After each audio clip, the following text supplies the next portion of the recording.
À la primature, le chef du gouvernement reçoit l'ambassadeur d'Allemagne en fin d'émission et préside la réunion du plan stratégique démobilisation, désarmement et réintégration DDR. 3 milliards de francs CFA mobilisés par la coopération belge au profit de l'ANICT. 5 régions du pays en sont bénéficiaires. Mesdames, Messieurs, bonsoir. Bienvenue à cette édition. Le président de la République, Ibrahim Boubacar Keïta, a reçu cet après-midi en audience le bureau de la plateforme des femmes leaders au centre des échanges, l'organisation du forum L'émergence de l'Afrique. Le forum se tiendra du 28 au 30 juillet ici à Bamako. Le thème retenu est contraintes, défis et opportunités pour une participation effective des femmes à l'émergence de l'Afrique à l'horizon 2035. Nous écoutons le Dr Diallo Dedia Katra, membre de la plateforme des femmes leaders. Elle est au micro de Moussa Fané. Le président a accepté de nous recevoir pour que nous puissions parler du forum, parce que le forum est placé sous sa haute présidence. Le forum des femmes du genre à partir du 28, 29, 30 juillet 2015 qui porte sur l'émergence de l'Afrique, les contraintes que nous avons, les défis à relever et les opportunités qui s'offrent aux femmes pour que l'Afrique puisse être développée. Nous retenons qu'il est favorable. Nous avons une oreille attentive à nos problèmes, à nos soucis, aux soucis de toutes les femmes maliennes. Il a à cœur tout ce que nous vivons comme problème. Nous avons échangé sur tous les problèmes de la femme, sur le forum, sur l'organisation du forum et comment nous pourrons réussir le forum. Il est à nos côtés, le gouvernement à notre côté. Nous saluons cette initiative et nous le remercions, nous le félicitons pour ce qu'il venait de nous dire. Nous avons 300 participantes. Nous avons nos sœurs qui viennent des régions de l'Afrique de l'Ouest, des Caraïbes, de l'Afrique de l'Est, et d'autres femmes aussi qui viennent s'inspirer de ce que nous sommes en train de faire pour répliquer la même chose chez elles. Et à partir du mardi, nous ouvrons la session. Les résultats attendus, c'est que nous puissions avoir des résolutions très fortes que nous allons compiler sous forme de documents, d'un programme quinquennal que nous allons porter au nom des femmes du Mali. Et nous allons remettre au président de la République à la fin de la session. Voilà, les femmes au cœur du développement. À la primature ce matin, ça commence par cette audience que le chef du gouvernement a accordée à l'ambassadeur d'Allemagne qui boucle sa mission dans notre pays. Au centre des entretiens, la coopération entre les deux pays. Nania Alou Traoré était présente pour l'actualité. Voici son reportage. C'est avec l'esprit chargé de bons souvenirs que l'ambassadeur allemand quitte notre pays. Günther Leo Overfell, en fin de mission, n'a pas manqué de réitérer tout son soutien au Mali. Reçu en audience par le Premier ministre, les deux personnalités ont pendant 45 minutes chrono partagé beaucoup de points communs. On a échangé sur les défis qui sont là et notamment aussi sur les sujets de l'approfondissement des relations entre le Mali et l'Allemagne. Je garde un souvenir de beaucoup de travail, mais aussi de très bonnes relations avec le peuple malien. J'ai toujours très impressionné de leur esprit ouvert, de leur amitié, de leur chaleur. Et je tiens toujours au cœur la grande solidarité qu'ils ont montrée vis-à-vis de leurs compatriotes dans l'année 2012, qui était une année très dure. Le Premier ministre Modibo Keïta, qui maîtrise bien la langue allemande,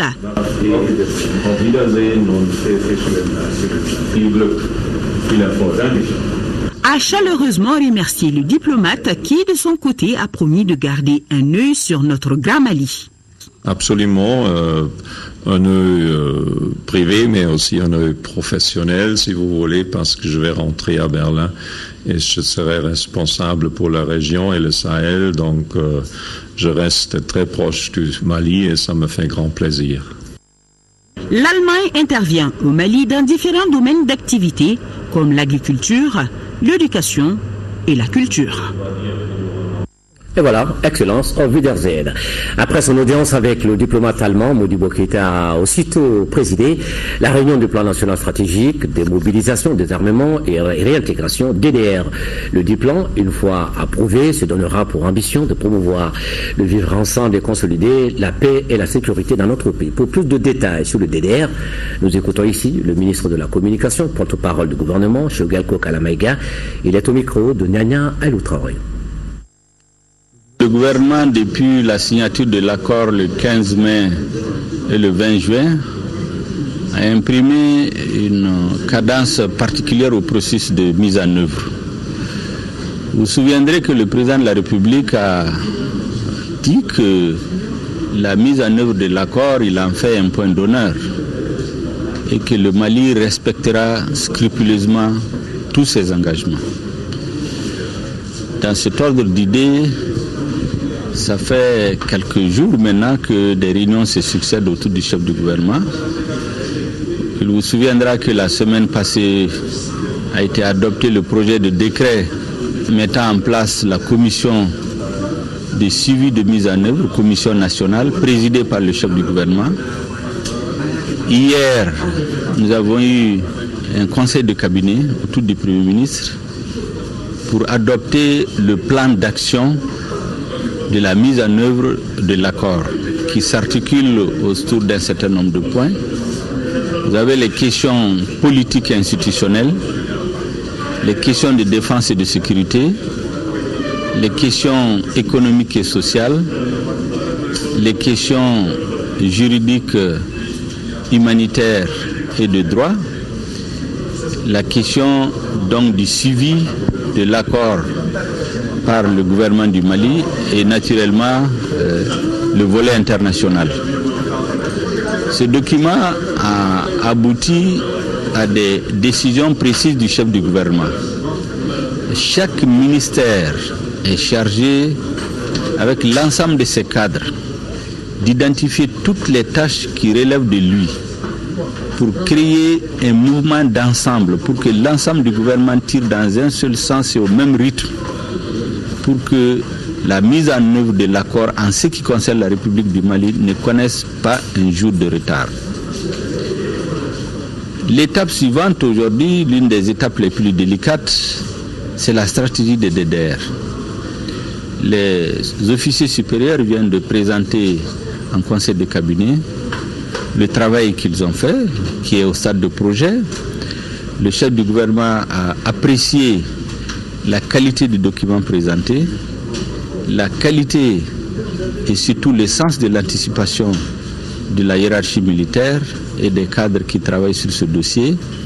Mais il a indiqué, après l'analyse du document, que c'est un document au stade de projet qui doit faire forcément l'objet de discussions avec l'ensemble de nos partenaires.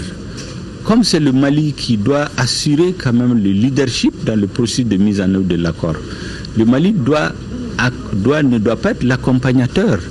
Le Mali doit assurer le leadership total dans la mise en œuvre de l'accord. Et de ce point de vue, sur l'ensemble des documents principaux, il est normal que nous présentions des projets à nos partenaires. Donc le document qui vient d'être discuté aujourd'hui, qui est un document de très haute qualité, en tout cas selon l'appréciation que nous en avons fait à travers les conclusions du Premier ministre, ce document a vocation à être soumis à l'ensemble de nos partenaires, aussi bien des mouvements que de la communauté internationale, pour être discuté et servir de base pour que les DDR se fassent dans la plus grande célérité, la plus grande sérénité, parce que c'est un élément essentiel de la stabilisation du pays et donc du retour définitif de la paix dans notre pays.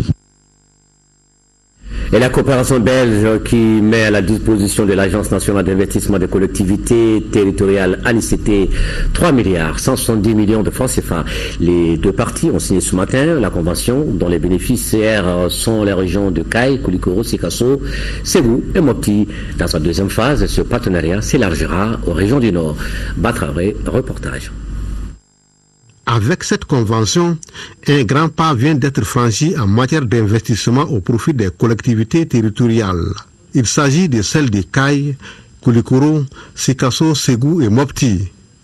3 milliards 170 millions de francs CFA, c'est le coût de cette première phase du programme d'appui aux investissements des collectivités territoriales PSCT. Un montant entièrement financé par la coopération technique belge. Cet accord marque la confiance que l'Agence belge de développement, la CTB, et le gouvernement belge placent dans les capacités de gestion de l'ANICT et dans l'outil FNACT. L'Agence belge de développement est un partenaire du ministère de l'administration territoriale et de la décentralisation, par l'intermédiaire de différents projets au sein de programmes de décentralisation qui œuvrent pour le renforcement des capacités dans tous les domaines liés à la décentralisation. L'Agence nationale d'investissement des collectivités territoriales assurera pour sa part la gestion financière et comptable de cet important programme de développement et de cohésion sociale. La présente cérémonie revêt un caractère particulièrement important, voire stratégique, par le fait qu'elle permettra de renforcer l'unité nationale et la cohésion sociale, parce qu'elle procède de l'appui au renforcement des compétences, mais aussi procède de la volonté politique clairement affichée après le parachèvement de la signature de l'accord de paix et de la réconciliation nationale le 20 juin dernier.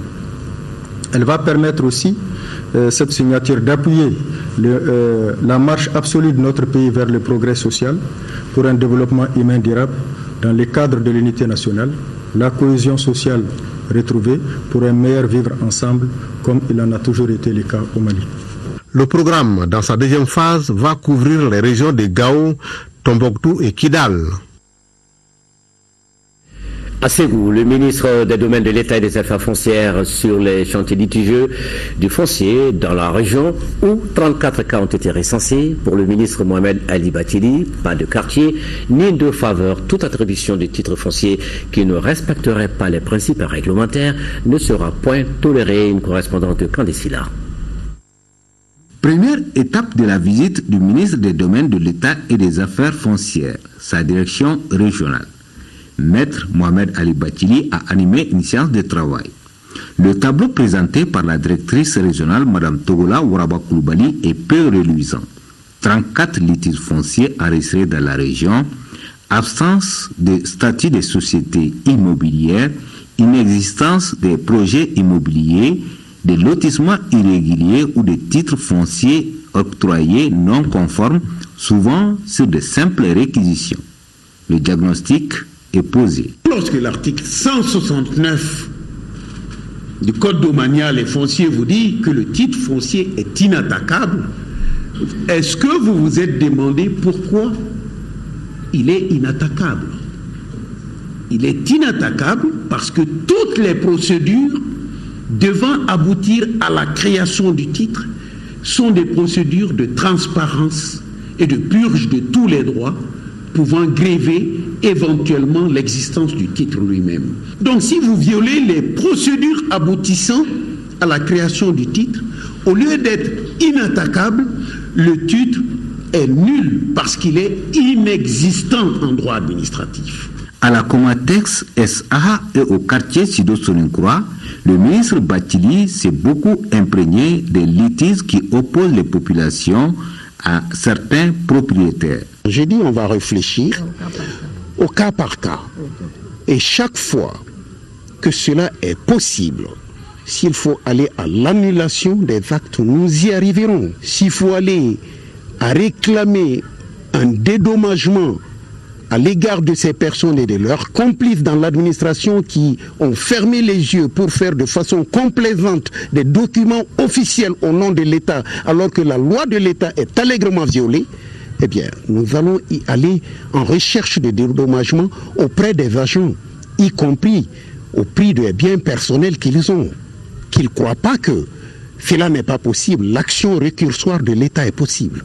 Le ministre des Domaines de l'État et des Affaires foncières a enfin fait un état des lieux de la ferme de Sido-Soninkroa. Cette ferme d'une centaine d'hectares suscite des convoitises. Le ministre entend sauvegarder ce patrimoine de l'État. Les députés étaient également sur le terrain, toujours à Ségou. Ces élus de la commission des travaux publics sont venus voir l'état des routes en cette période hivernale, notamment sur l'axe Bamako-Ségou. Tout n'est pas mauvais, cependant, des changements doivent être apportés sur certains tronçons pour éviter des accidents. Nos envoyés spéciaux, Mariam Sagara, Alou Touré. L'axe Bamako-Ségou a changé de visage, une satisfaction des usagers des villes et villages traversés. Cependant, ces 240 km demandent un entretien permanent et un soin au quotidien. C'est pourquoi la commission des travaux publics de l'Assemblée nationale, à la demande des populations, veille et fait un suivi régulier. L'Assemblée nationale, dans le cadre de ses missions habituelles de suivi de l'action gouvernementale, a toujours été sollicitée par les populations et notamment les différentes mairies des différentes zones et localités, et pour venir voir les problèmes effectivement qui les tiennent à cœur, les problèmes qui les agacent à tout moment. Donc c'est dans ce cadre que notre commission se déplace pour le suivi. Déjà dans la forêt classée de la Faya, les garde-fous de la chaussée font les frais de l'imprudence d'un chauffeur. Et à l'approche de Ségou, certaines conceptions devenues accidentogènes doivent être modifiées, a fait savoir le président de la commission. Sur la route 2x2 voies Bamako-Ségou, bien sûr, c'est une voie qui est quasi terminée. Il y a des points à signaler, notamment l'incivisme effectivement des usagers de la route. On voit par endroits des dégâts causés par les transporteurs, les véhicules, qui à coup sur 6 heures se prolongent. Je pense que cette route-là sera totalement dégradée avant vraiment la réception définitive, sinon très tôt. On demande aux usagers de faire bon usage de cette route qui vraiment est un patrimoine national. Et on demande aussi à l'administration de bien veiller à poursuivre vraiment les gens indisciplinés qui gâtent effectivement nos travaux réalisés. Sur le plan de sécurité routière, il y a des cunettes effectivement réalisées dans certaines zones qui ne sont pas signalées, qui constituent des nids d'accidents. On a vu quelques accidents avec ces cunettes réalisées. Il faudra quand même que le département voit ces différents éléments, essayer de faire des marquages, au moins pour que, en circulant la nuit, que les gens ne débordent pas la chaussée. Cette route complètement terminée aide beaucoup la région de Ségou dans ses activités économiques et plus. Cette route économiquement est en train de servir la 4e région dans tout son ensemble. Compte tenu de l'état même de la route aujourd'hui, Bamako-Ségou, il fallait 4 heures de temps. Aujourd'hui, nous pouvons aller à Bamako à moins de 2 heures. 2 heures compte tenu de l'état de la route actuelle. Une route prévue pour 2x2 voies aller-retour avec une voie express, une première au Mali, la première région à avoir une autoroute digne de ce nom. Donc c'est pour dire que quelque part les raisons sont là pour vraiment justifier, disons, la réalisation de cette route. Les travaux dans la ville de Ségou continuent normalement malgré l'hivernage. Voilà, une route très bien faite, mais allez tout de même doucement. C'est autour de 33 points de revendication de la centrale démocratique des travailleurs du Mali que les négociations ont été engagées ce matin ici à Bamako. Le gouvernement, le patronat et la centrale discutent pour identifier les problèmes qui empêchent le bon fonctionnement de l'artisanat, de la sécurité, du développement social et des affaires étrangères affiliées à cette centrale. C'est un reportage de Mamourou Sidibé. C'est à partir de ce vendredi que la centrale démocratique des travailleurs du Mali et le patronat sont rentrés en discussion autour de 34 points de revendication. Ces 34 points concernent l'artisanat, la sécurité, le développement social, les affaires étrangères. À l'ouverture des négociations, la secrétaire générale de la centrale dira que son syndicat est dans la logique du dialogue. Nous vous remercions pour les dispositions que vous avez prises et qui marquent l'ouverture historique des premières négociations que nous initions autour de nos revendications avec le pouvoir public et le patronat. La CDTM, dédiée au dialogue et à la concertation, à la sauvegarde des intérêts de nos concitoyens et de notre pays, surtout quand la partie est en danger. Le représentant du patronat ira loin en disant que le dialogue social est essentiel dans le maintien d'un climat social serein. Pour nous, au niveau du Conseil national du patronat du Mali, nous estimons que le fait de nous réunir, de nous retrouver de poser des problèmes, de discuter des problèmes, c'est-à-dire de faire un dialogue entre nous, on peut régler énormément de problèmes.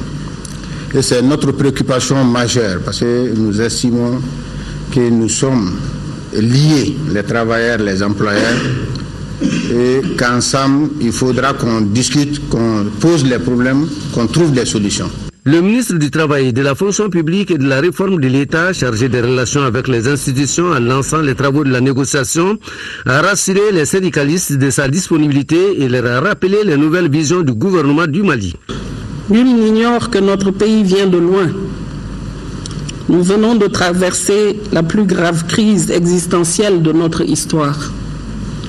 Cette crise a touché notre État et l'ensemble des populations maliennes au plus profond de son être. L'accord de paix et de réconciliation que nous venons de signer avec nos frères maliens lance un nouveau départ pour notre nation. À ce titre, nous devons avoir à l'esprit que plus rien ne sera comme avant. Les militants de cette centrale seront édifiés très bientôt sur ce qu'ils considèrent comme un préalable au bon fonctionnement de leurs services respectifs. Oxygène, c'est cet atelier qui, tous les ans, retient 5 jours pour apprendre aux enfants leurs droits et devoirs. L'édition 2015 vient de s'achever à Koulikoro. Un rendez-vous qui avait retenu le thème 25 ans après l'adoption de la Charte africaine des droits et du bien-être de l'enfant. Accélérons les efforts collectifs pour mettre fin au mariage des enfants en Afrique. Le reportage de nos envoyés spéciaux à Koulikoro, Aboubakar Traoré, Salimata Ndao. Oxygène 2015 a pris fin. La veille, un feu de camp a été organisé. Les pionniers et les autres enfants se sont bien amusés. Ce matin, la première dame et plusieurs membres du gouvernement se sont rendus à Koulikoro pour la clôture de la 9e édition. Le programme de la journée était chargé. Tout d'abord, l'ensemble instrumental de la Cité des enfants a accueilli les autres en musique. Ensuite, ce fut au tour des enfants journalistes de présenter le compte-rendu de l'événement en direct sur ORTN Koulikoro. Un reportage photo a été réalisé par les enfants relatant les différentes étapes d'Oxygène 2015. Au cours de la manifestation, les enfants ont pris des cours de dessin et de slam. Les slameurs ont presté sur le thème du mariage précoce. Les enfants du centre d'écoute communautaire de Nyamakuru à Bamako ont fait un sketch également sur le même thème. Le projet a désormais un site.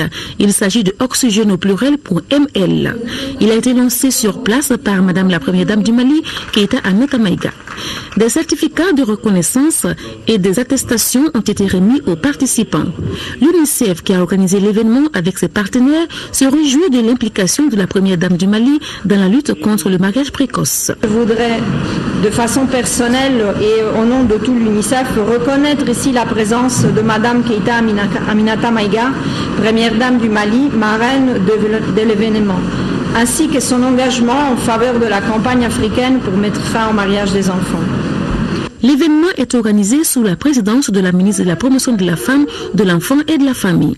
Ce forum a été, comme toujours, une occasion opportune également de communion inclusive entre les enfants venus de différentes régions du Mali. C'est un brassage qu'il faut encourager car vous avez appris à vous connaître, à discuter entre vous, à échanger entre vous et à connaître les réalités de la région de Koulikoro. À cet effet, je salue la participation pour la première fois des enfants de l'association SOS Albinos qui ont passé la semaine avec vous. Et dans les prochaines éditions, certainement, nous verrons la présence des enfants handicapés, visuels et auditifs, avec lesquels déjà vous entretenez des relations au niveau de la Cité des enfants. La Première Dame du Mali, marraine de l'événement, est fortement impliquée dans la lutte contre le mariage des enfants à travers son ONG Agir. La promotion des bonnes pratiques porte plus rapidement des fruits si elle commence dans les familles et la communauté. C'est donc le lieu de lancer un appel à tous pour faire de la prévention du mariage précoce un objectif prioritaire. Nous devons faire alors preuve d'imagination, de solidarité et surtout de détermination pour apporter des changements positifs dans la vie de nos enfants. Cela doit systématiquement s'accompagner d'actions concrètes et vigoureuses comme l'attendent de nous depuis toujours les nombreuses victimes innocentes des diverses formes de violence. Mesdames et messieurs, les mesures législatives et réglementaires sont d'autant plus efficaces si elles sont complétées et même précédées par des actions concrètes pour éduquer la communauté et sensibiliser l'opinion publique. Les ONG ont un rôle prépondérant dans ce volet. Les médias peuvent contribuer de façon importante à briser le silence qui entoure les pratiques néfastes. L'implication des leaders d'opinion, notamment dirigeants traditionnels, des personnalités politiques, des parlementaires, des chefs religieux et des intellectuels a contribué à sensibiliser l'opinion publique et à stimuler les débats publics. Les agents de santé ont également un rôle très important dans le traitement des complications liées au mariage précoce, de même que dans la promotion de l'abandon de la pratique. Les enseignants, à travers le système éducatif, peuvent et doivent contribuer à la prévention du mariage des enfants.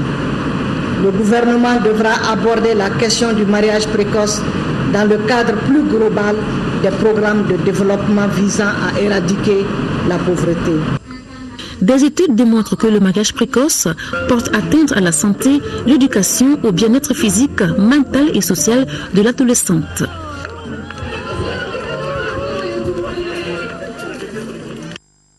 Ouverture ce matin à la direction de la dette publique de la première réunion du projet d'appui à la gouvernance économique PAGE. Il s'agissait de faire connaître le projet aux membres du comité de pilotage. Son budget est chiffré à 7 milliards 439 milliards de francs CFA. Aussi, plusieurs autres questions étaient à l'ordre du jour. C'est un compte rendu de Mahamadou Doumbia. Faire connaître le projet PAGE aux premiers responsables des structures bénéficiaires, partager le plan de travail et le budget annuel pour la période de juillet 2011 à juin 2016, contribuer à l'atteinte des objectifs du projet d'appui à la gouvernance économique, amender et valider le plan de travail et le budget annuel, tels sont les objectifs spécifiques de cette première réunion du projet d'appui à la gouvernance économique. Le PAGE devrait également contribuer à l'amélioration des services fournis aux opérateurs économiques privés afin de faciliter le commerce international, d'améliorer l'accès au crédit et de faciliter les procédures des affaires. Ceci dans le but de favoriser les conditions pour une reprise rapide de l'économie tirée par le secteur privé. Conçu pour contribuer à la restauration des capacités de gestion des finances publiques et à la création des conditions nécessaires à la reprise rapide de l'économie et l'amélioration de l'environnement des affaires, le projet d'appui à la gouvernance économique, PAGE, approuvé par la Banque africaine, a un budget estimé à 7,439 milliards de francs CFA. Le PAGE se décline en deux composantes principales.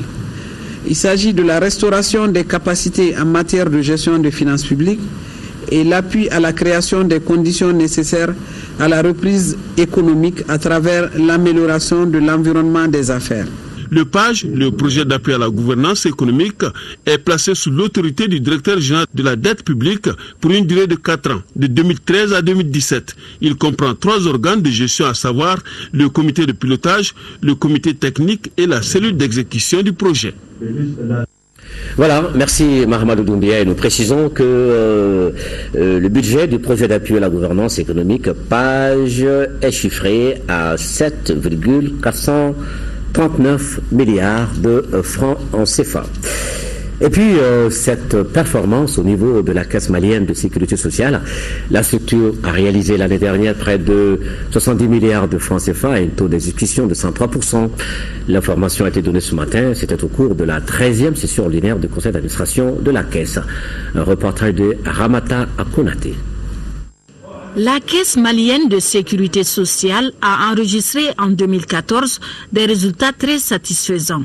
Le bilan a été dressé par les responsables de la structure au cours de leur 13e session ordinaire. On avait prévu 59 milliards et on a pu recouvrir 63 milliards. Soit un taux d'exécution de 103% par rapport aux prévisions. Dans le cadre de la mise en œuvre de son plan d'action, la Caisse de protection sociale a réalisé plusieurs activités. On peut citer, entre autres, le recensement général des pensionnés, le renforcement des capacités du personnel par le recrutement de nouveaux agents en prévision de l'adhésion prochaine des militaires à l'assurance maladie obligatoire, l'élaboration de la cartographie des risques de la Caisse permettant d'asseoir les bases des futurs plans d'audit pluriannuels et de disposer d'une véritable stratégie de management des risques. En chiffres, l'ex-caisse des retraités du Mali, aujourd'hui caisse malienne de sécurité sociale, c'est plus de 100 000 affiliés et près de 50 000 pensionnaires. Les bénéficiaires sont des militaires, des fonctionnaires, entre autres. La Fondation Friedrich Ebert a procédé ce matin à la présentation du 6e numéro de son sondage Malimètre. Ce 6e numéro qui a concerné 1803 individus de 18 ans et plus, a été réalisé du 18 au 25 mai 2015 dans toutes les capitales régionales, excepté Kidal. C'était en présence de quelques représentants d'institutions internationales et plusieurs organes de presse. Beidi Kone nous fait le point. Les enquêtes d'opinion Malimètre 6 est un instrument de collecte d'opinion des citoyens. La prolifération des armes légères CONACYPAL œuvre pour une convergence d'action. Il s'agit d'outiller les participants afin d'assurer une meilleure collaboration entre la société civile et les forces de défense et de sécurité. La société civile est la voix du peuple et sans elle, il n'y aura pas de réforme permanente, efficace, cohérente en matière de sécurité des personnes et des biens. C'est la raison pour laquelle son processus doit non seulement être partagé avec le plus grand nombre, mais également être soumis au contrôle de la société civile. L'objectif de la réforme du secteur de sécurité est de faire en sorte que les gens se sentent plus en sécurité. On dit bien chez nous qu'on ne prend jamais un caillou avec un seul doigt. Et que pour vivre longtemps, il faut veiller sur soi-même. Nous devons avoir la patience de nous écouter, de chercher à comprendre l'autre. Les travaux de l'atelier seront centrés sur l'histoire de la réforme du secteur de la sécurité, les différentes approches de la réforme et le rôle de la société civile dans le processus de sécurisation des personnes et de leurs biens. Ces modules seront discutés en groupe de travail et en plénière. Plus de 200 enseignants formés en sciences de la santé, 200 bourses d'études pour les étudiants et un logiciel de gestion des ressources humaines mis en place. Voilà quelques acquis du projet Capacity Plus qui s'achève. Lancé en 2009, il a été exécuté par l'USAID à travers Intra-ILF. Les responsables du projet ont organisé une journée de partage des acquis avec les partenaires et les autorités. Un reportage de Ba Traoré.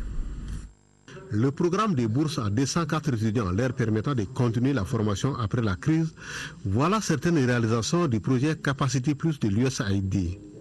Plus de 200 enseignants des instituts de formation en sciences de la santé ont également bénéficié de l'appui du même projet exécuté par Intra-Elf. Aujourd'hui, vraiment, l'objectif de cette rencontre, c'est de faire le point, de partager les réalisations, les leçons apprises et les perspectives de cette assistance technique de Capacity Plus, un projet financé par le gouvernement américain à travers l'USAID et qui a contribué à renforcer la capacité des ressources humaines pour la formation dans le domaine de la santé. La mise en place du logiciel de gestion des ressources humaines IHRI est un acquis hautement apprécié des autorités du Mali. L'USAID Capacity Plus nous a permis d'avoir ce logiciel pour le Mali. À l'heure actuelle, plus de 16 000 professionnels de la santé figurent sur la base de données et la direction des ressources humaines et le ministère de la Santé ont commencé à utiliser les informations fiables pour orienter les décisions de gestion et de répartition et de suivre l'évolution du personnel de la santé et inciter à recruter davantage de personnel qualifié.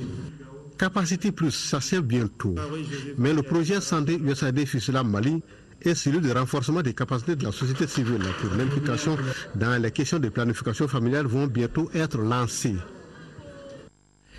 La ville de Liège en Belgique qui vient d'abriter le deuxième forum de la langue française. À travers ce rendez-vous du donner du recevoir, la jeunesse et la société étaient au cœur des débats. À cette rencontre, on notait également la participation des responsables des médias du Nord et du Sud. Un commentaire de Makanfi Konaté. La ville de Liège en Belgique est devenue en l'espace de 4 jours la capitale de la langue française. Créativité, innovation technologique, réinvention du monde, la francophonie des solutions voulues par Michael Jean passe par l'expression des jeunes et de la société civile à travers le numérique. La secrétaire générale de l'Organisation internationale de la francophonie veut faire du numérique un vecteur de promotion de la langue française. Le numérique est un outil extrêmement intéressant pour avancer sur l'innovation, pour introduire aussi dans les collectivités des services nouveaux, pour décloisonner aussi les collectivités, pour créer des passerelles. La francophonie de l'audiovisuel est aussi au cœur de ce rendez-vous. Les dirigeants de l'audiovisuel d'expression francophone échangent sur les enjeux du tout numérique. Pour bon nombre de responsables de télévision publique, la mutualisation des synergies reste l'unique option de survie. Je pense que c'est une nécessité si on veut effectivement pouvoir résister à tous les défis qui nous attendent. Ensemble on est plus fort et parce qu'on est ensemble plus fort, nous au niveau africain nous avons déjà notre réseau. Face aux défis du tout numérique, les attentes des télévisions publiques d'Afrique sont entre autres formation du personnel, disponibilité des ressources financières et contenu des programmes, affirme Amadou Vamoulouké, président du réseau africain de l'audiovisuel public francophone. Un avis partagé par les responsables d'audiovisuel du Nord pour qui l'Afrique doit peser lourd sur le marché francophone. Si nous voulons à travers notre langue préserver ce que nous sommes, alors travaillons avec les pays africains. Le thème de ce forum collaboration entre les télévisions francophones à l'ère du numérique est, selon Michael Jean, un début de solution au problème des médias africains. Le passage au tout numérique doit permettre de connecter les jeunes créateurs d'applications numériques et de programmes audiovisuels destinés à l'espace francophone. Ici à Bamako, les acteurs de l'industrie culturelle étaient en conclave hier au Palais de la Culture. C'est à la faveur de la première d'une série de rencontres professionnelles qui doivent aboutir à l'élaboration de la cartographie culturelle du Mali. C'est un reportage de Cheikh Oumar Sangaré. Inventorier les acteurs, les œuvres et les structures culturelles du Mali, voilà à quoi s'attelle le réseau qui a des acteurs culturels. Objectif, élaborer la cartographie culturelle du Mali afin de mieux organiser les secteurs. Cela se fera à travers une série de rencontres par filière dont le ton est ainsi donné par les arts visuels. Un travail inclusif piloté par des experts. Une initiative qui aide beaucoup les artistes et qui leur permet d'avoir une visibilité surtout au niveau du Mali mais aussi au niveau international. C'est un plus et puis peut-être ça permettra de pouvoir indiquer à certains visiteurs, à certains collectionneurs où se situe telle personne. L'élaboration de la cartographie culturelle du Mali est le point de départ d'un long processus. À terme, il s'agit de rendre l'art malien plus compétitif sur le marché mondial. C'est un projet structurant et structuré qui va soutenir les efforts de notre autorité par rapport au contexte actuel de notre pays. Nous travaillons aujourd'hui pour la relance de notre économie et nous pensons que l'économie de la culture est un pan important de la relance. Et comme dans les autres pays, et la culture est la solution. Pour le ministre de la Culture, de l'Artisanat et du Tourisme, cette initiative vient à point nommé. Cette volonté est au cœur de la politique culturelle même du département et il s'agit non seulement de répertorier les acteurs de la culture, les artistes, mais aussi des structures actives et créatives. Alors ceci est un défi majeur de l'heure du département de la culture pour permettre justement aux artistes de vivre de leur art, de se découvrir et de créer une synergie, une certaine solidarité. Une quinzaine de filières fera l'objet de rencontres professionnelles. Dans cette démarche, le réseau des organisations culturelles du Mali, KIA, est soutenu par le centre Mimeta Arterial Network de la Fondation Doun du Royaume des Pays-Bas. Et on reste dans ce chapitre culture. Les tatas de Koundian, les plus sacrés de Diakaba, sont entre autres sites touristiques retenus par le projet Extension et renforcement des aires protégées au Mali pour développer l'écotourisme dans l'aire transfrontalière du Bafim-Falémé en première région. Objectif, identifier les activités phares et actualiser le répertoire des sites potentiels d'écotourisme dans les cercles de Bafoulabé-Kita et Kenyeba. Correspondance Mahamadi Aloubari. L'écotourisme étant un facteur de développement économique, social et culturel, il convient donc de mettre en valeur les sites touristiques et archéologiques se trouvant dans l'aire transfrontalière du Bafim-Falémé, dans 14 communes des cercles de Bafoulabé-Kita et Kenyeba. C'est dans ce cadre que le projet Extension et renforcement du système des aires protégées au Mali, ERSAP, vient d'organiser cette rencontre d'échange à Kenyeba. Le projet a pour vocation la protection de la faune et de son habitat dans le Bafim-Falémé. Alors cette protection ne peut être une réussite que s'il y a des actions telles que le tourisme qui l'accompagne. Tous ces sites vont attirer en tout cas des touristes. Bon, donc quand les touristes vont venir dans une localité, ce qui est sûr, ça va générer des ressources. L'occasion pour les participants venus des 3 cercles de valider les documents du programme de développement de l'écotourisme tout en identifiant les activités phares d'écotourisme dans la zone transfrontalière du Bafim-Falémé. Ils ont enfin actualisé le répertoire des sites potentiels. Je puis d'ores et déjà vous rassurer de l'accompagnement et l'entière disponibilité des autorités politiques et administratives de la région pour une mise en œuvre efficace de ce programme de développement de l'écotourisme qui sans nul doute contribuera à rehausser l'économie de la région en général et celle de la zone transfrontalière du Bafim-Falémé en particulier. Le développement de l'écotourisme dans l'aire transfrontalière du Bafim-Falémé est nécessaire compte tenu de nombreuses potentialités qui sont entre autres les tatas de Koundian, Guénégouré et Galé, le puits intarissable creusé par le sien d'El-Haj Salim Souare de Diakaba. Et puis ce communiqué avant la page sport, communiqué qui nous arrive donc du ministère du Commerce et de l'Industrie, et le ministre du Commerce et de l'Industrie qui informe les opérateurs économiques que les élections consulaires de la Chambre de commerce et d'industrie du Mali se tiendront le dimanche 26 juillet 2015 dans les régions et ici dans le district de Bamako. Les bureaux de vote sont ouverts à 8h et clos à 18h dans le lieu que nous allons vous citer tout à l'heure. Ici, district de Bamako, gouvernorat du district, région de Kaye, mairie de Kaye, région de Koulikoro, mairie de Koulikoro, région de Sikasso, Salle Lamissa Bengali, région de Ségou, gouvernorat, région de Mopti, mairie de Mopti, région de Tombouctou, mairie de Tombouctou, région de Gao, mairie de Gao, région de Kidal. Chambre de commerce et d'industrie du Mali, le ministre compte sur la bonne compréhension de tous, conclut ce communiqué. Maintenant, le sport, le foot, le week-end sera consacré à la 3e journée des rencontres de poules des compétitions africaines des poules, des clubs. En Coupe de la Confédération, notre représentant, le Stade malien de Bamako, est à Tunis et c'est pour défier l'espérance sportive. Les deux formations ont besoin d'une victoire pour se relancer dans la course en demi-finale. Comment les Blancs de Bamako ont préparé ce rendez-vous? Élément de réponse avec Ousmane Dao. Après 2 rencontres sans victoire, ponctuées par une défaite et un nul, les Blancs de Bamako sont à Tunis pour défier l'espérance dernière de la poule. C'est dire que les stadistes seront très attendus dans ce match de mal classé. La victoire est impérative pour l'une ou l'autre formation pour ne pas être décroché de la course en demi-finale. Ça va être une très très belle confrontation. Maintenant nous, il est vrai que sur les deux matchs qu'on a eu à faire, on n'a récolté qu'un seul point.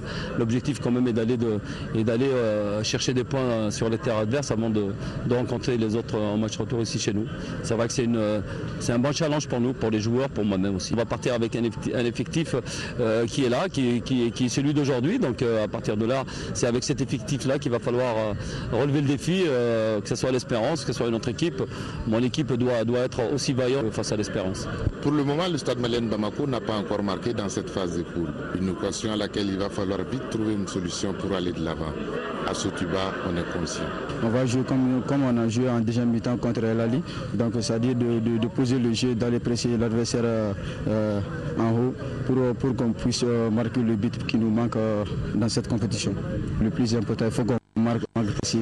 Donc ça c'est dû à notre faute. Donc on va essayer de mettre en œuvre pour marquer en Tunis cette fois-ci, Inch'Allah. Leader incontesté en championnat, les hommes de Kamel Diabour doivent maintenant sortir les tripes pour continuer à exister dans cette compétition afin de ne pas compromettre leur chance de jouer une troisième demi-finale de la Coupe de la Confédération. Après 2 journées, le Stade Malien Bamako est 3e avec 1 point. Devant son adversaire de cette journée, l'Espérance de Tunis 0 points. 2e Al-Ali d'Égypte 4 points. L'Étoile de Sousse du Sahel mène la danse avec 6 points. Et voilà ce match Espérance sportive de Tunis et Stade Malien de Bamako à suivre en direct sur leur thème. Et TM2 à partir de 18h45. Toujours le sport. Le salon des sports du Mali, Sazman, est ouvert depuis hier. Plus d'une trentaine de fédérations, mais aussi des équipementiers sont à ce rendez-vous. C'est la 2e fois que le salon est organisé par le comité syndical de la Direction nationale des sports et de l'éducation physique. Abdul Karim Kaba nous en parle. Des stands pour les fédérations pour exposer leurs trophées et leur savoir-faire, la 2e édition du Salon des sports du Mali Sazman a ouvert officiellement ses portes ce jeudi au Palais des Sports. Des démonstrations d'arts martiaux ont été l'un des temps forts de l'ouverture. Le Sazman, un cadre idéal de la promotion de la pratique sportive, a été longuement évoqué. L'organisation de ce salon permettra non seulement à nos différentes disciplines sportives de se faire connaître, mais également d'avoir un plus grand nombre d'adhérents, de pratiquants et de permettre à nos différents sports d'avoir des sponsors pour leur essor. Ces salons donnera, j'en suis sûr, à nos différentes disciplines sportives une plus grande visibilité pour permettre aux partenaires du sport de leur faire confiance. Dans son allocution, le président du comité de pilotage s'est intéressé à la paix, gage de tout développement, principalement celui du sport. Une manière pour nous de contribuer à cette paix dont le Mali en a besoin. C'est-à-dire que le sport est synonyme de paix, car il a l'appel à la fraternité, à la cohésion sociale, à l'amitié, à la solidarité, à l'équité et le respect de l'autre dans sa diversité. Le sport est facteur de paix parce que tout simplement, le sport comporte des valeurs. Le sport défend des valeurs. Le sport se fait autour des valeurs. Le sport, c'est aussi l'équipe, l'esprit d'équipe. L'esprit d'équipe, ça veut dire quoi? C'est de s'accepter différent et se vouloir complémentaire. Et dans notre pays aujourd'hui, nous en avons besoin. Nous avons parlé de diversité, mais nous parlons aussi d'unité. Les exposants ont exprimé toute leur gratitude quant à l'organisation du Salon des sports du Mali. Une visite des différents stands a mis fin à la cérémonie d'ouverture. Le Sazman durera 3 jours. 3 jours pour la population de découvrir le talent de nos sportifs. Et voilà, sportivement, ce journal s'achève. Nous vous remercions de l'avoir suivi. Les autres rendez-vous avec l'info sur notre chaîne demain, 10h, 13h. Présentation à cet Ibrahim Maïga. 18h, 20h à Ouittouré sera sur ce plateau. Que la paix soit avec vous. Bonsoir.